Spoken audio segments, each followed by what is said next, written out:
was 1891, an Austrian journalist arrived in Paris. He worked for a newspaper in Vienna, and Paris was his new assignment. His name was Theodor Herzl.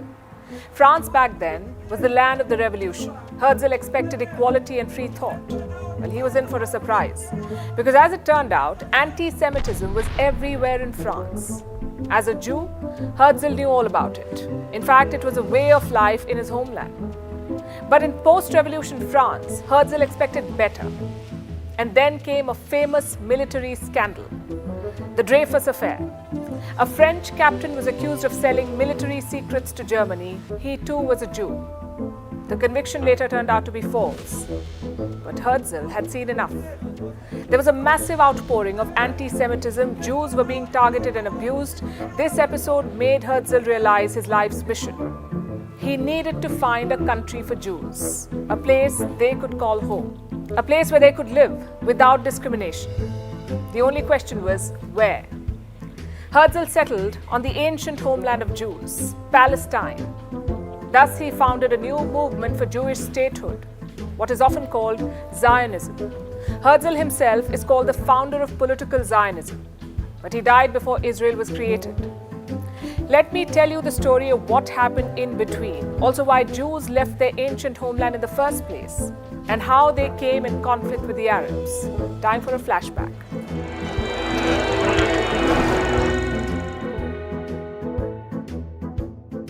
We'll start with a simple question. Who are Jews? Today, we know them as followers of a religion, the religion of Judaism. But Jews never called themselves that. In ancient times, they called themselves Israelites. Not Israelis, Israelites. These people originated around 1000 BC. And where did they live? In West Asia, roughly the same place as modern-day Israel. Jews trace their ancestry to three people: Abraham, his son Isaac, and his grandson Jacob. They believe God made a promise to Abraham, the promise of a homeland in present-day Israel. You may have heard Israeli leaders talk about the promised land. Well, this is what they mean: a land promised to them by God. And Jews did live here. Many call it the golden age of ancient Israel. Two kings ruled over the Jews: King David, who founded Jerusalem, and King Solomon, who built the first great temple. Now, the obvious question is this: why did the Jews leave? Because of multiple invasions. First came the Assyrian Empire, then the Babylonians, then the Persian Empire, then the Roman Empire, and finally the Ottomans. Each round of invasion led to Jews leaving their homeland. The peak was probably during the Roman times. Jews had tried to revolt against Rome. The response was a brutal crackdown. Roman generals besieged Jerusalem. They massacred the population and destroyed the Jewish temple. Those who survived fled. Now our story makes a time jump to the 19th and 20th centuries. The Jews have fled their homeland. Only a few thousand remain in West Asia. The rest are now spread across countries and continents. We are talking about a large diaspora. Poland had around 3 million Jews, Russia 2.5 million, Britain 300,000, and Germany 500,000. As anti-Semitism increased there, Zionism emerged, the call for a separate Jewish country. The likes of Theodor Herzl led the call. He decided to organize a World Congress of Zionists. Herzl wanted Munich to host it. But when Jews there rejected it, he settled on Basel in Switzerland. Around 200 Zionists attended this Congress, plus hundreds of onlookers. And they decided on creating a Jewish homeland in Palestine. Just one problem though: Palestine was not just vacant land. It was home to tens of thousands of Arab people. So how would Jews make it their homeland? Well, Herzl and company had a plan. Back then, Palestine was controlled by the Ottoman Empire. So in 1896, Herzl went to Constantinople, that's modern-day Istanbul, and he stayed there for 11 days, but he could not meet the Sultan. Nonetheless, he pushed on. Herzl relayed an offer to the Ottoman Sultan: we will pay our foreign debt. In return, let us colonize Palestine. It was basically an attempt to buy the land. Herzl thought it was a godfather sort of offer, one the Sultan could not refuse. But the Ottoman Sultan did just that. He rejected it. So colonization was a dead end. That's when Zionists turned to Plan B: individual purchases. Jews could buy land from Ottoman landlords in Palestine, one piece of land at a time. This was the first wave of migration. Jews bought the land and began farming.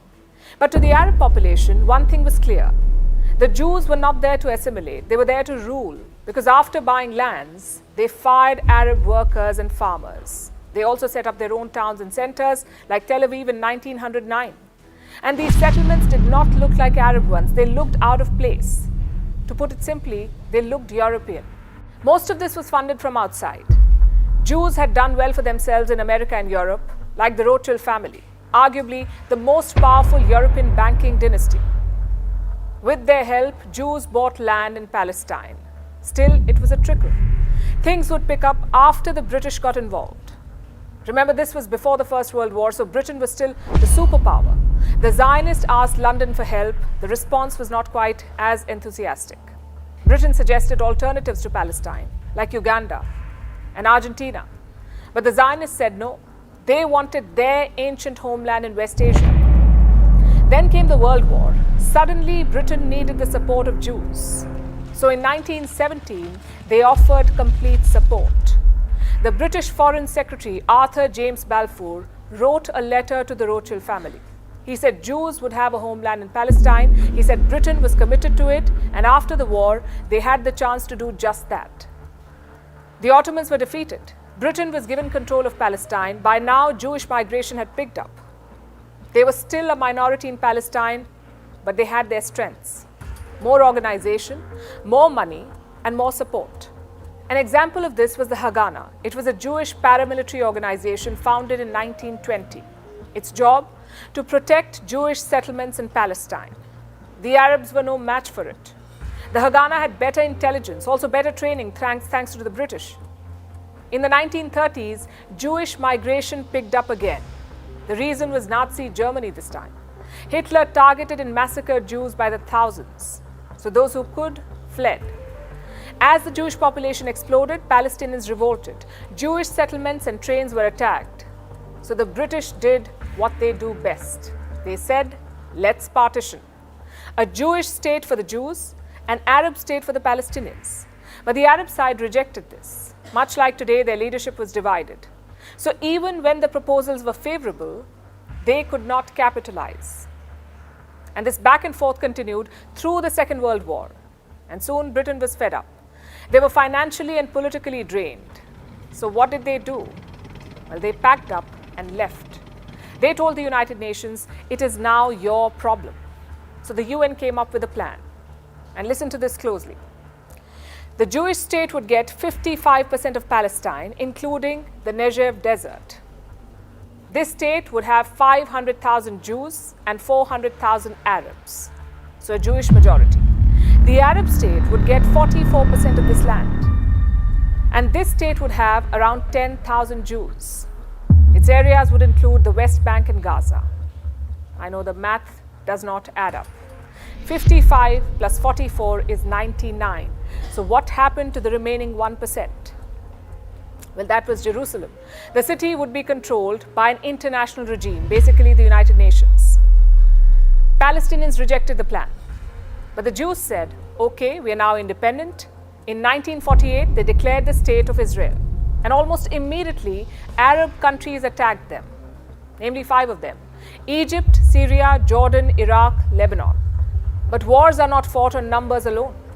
The Arab leadership was divided. Each country had a different objective. Also, their supply lines were stretched. Israel, on the other hand, was motivated. They were fighting for their existence. And in 1949, they won the war.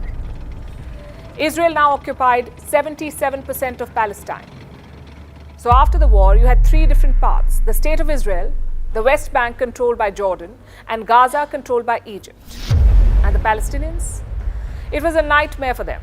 250,000 people were displaced from their homeland. The Arabs called it the Nakba. But the maps were not settled just yet. In 1967, another war broke out, again Arab states versus Israel. This time, Israel won an even more comprehensive victory. In 6 days, they captured 3 important territories: the West Bank, Gaza and the Sinai Peninsula, and the Golan Heights. Basically, all of Palestine and more. Later on, Israel returned Sinai to Egypt. They also formalized the border with Jordan. But the question of Palestine remains. Israel still controls the West Bank. They often build settlements and eat into Palestinian land. Over in Gaza, it's a full blockade. and right now a full-blown war. So where do both sides stand right now? Palestine wants statehood based on pre-1967 borders, meaning the whole of West Bank, Gaza and East Jerusalem. Israel says it's not possible. They have built dozens of settlements inside West Bank, so Israel says the demography has changed. Plus, the country is always expanding. Any Jew anywhere in the world can become an Israeli citizen. It's called the Jewish law of return. So resolution looks far away. I know we call this a regional conflict, a West Asian conflict, but it's also an exported one. Europe discriminated against Jews. The Ottomans and Palestinians never did. Europe drove them out, and Europe asked them to stay in Palestine. But when the plan looked tough, they bolted. Classic colonial attitude. It's amply clear that there is no military solution to this problem. The question of Palestine cannot be answered with weapons. It requires politics. The only hope is that moderates on both sides can chart a course. And remember, statehood is not the end. It's just the beginning.